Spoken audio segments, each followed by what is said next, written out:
What do we need from the shoulders in the golf swing? Okay, in the golf swing, backside shoulder, what we need here is to get into external rotation and some abduction or abduction. What that looks like is we need the shoulder to be able to do this, and we need it to be able to do this. From the front side shoulder, what we need here is for the shoulder to be able to adduct, and we need flexion and internal rotation. So what that looks like there is we need the shoulder to be able to come across the body, we need it to be able to internally rotate, and we need some flexion.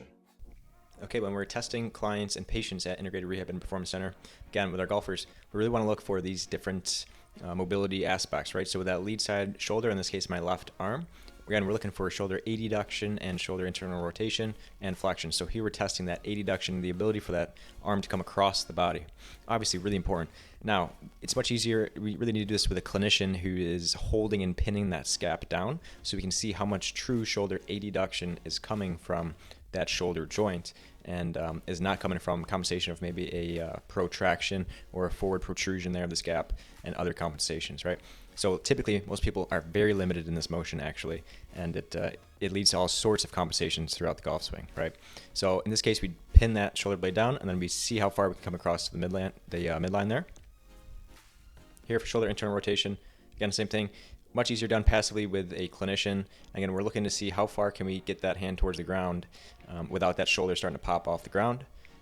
Again, we want to see about 60 degrees there at least, and then shoulder flexion, we're just bringing that arm up overhead, and we're seeing how far can we get it before we start to see either a rib flare or other compensations like elbow bend and different things at the shoulder. So there I'm demonstrating that rib flare where we would stop the test right where we start to see that happening.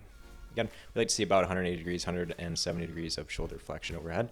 But again, to get true shoulder flexion, a lot of people are actually very limited when it comes to true non-compensatory shoulder flexion, where we're not getting any help from any other joints. Now this backside arm, we want to look at shoulder external rotation. We can see that happening here.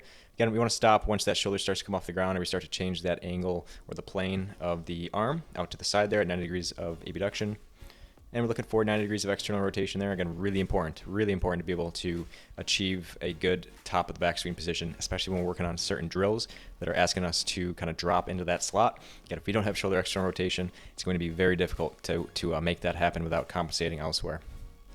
And then the last thing, we are just looking at shoulder abduction, and this is easier done on the edge of the table there. And all these we'd really do with a clinician, doing it passively, so the patient just kind of has to hang out there, and we move them through this motion, and we stop when we start to see the different compensations coming up. In this case, usually it's when that sternum starts to turn towards the arm as we're moving there, just like that as I demonstrate there. And we're looking for at least about 45 degrees shoulder abduction, and again, not surprising, lots of people are limited in this range of motion here.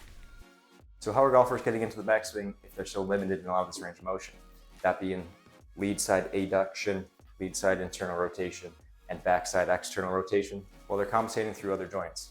So they'll do anything to make it feel like they're in the backswing, at the top of the backswing, make it anything to look like up here we're in the top of the backswing, when in reality, what we're doing is we're losing our angles here at the ankles, knees, and hips. We're using extra thoracic rotation if we got it, but again, most golfers don't actually, they usually don't have enough.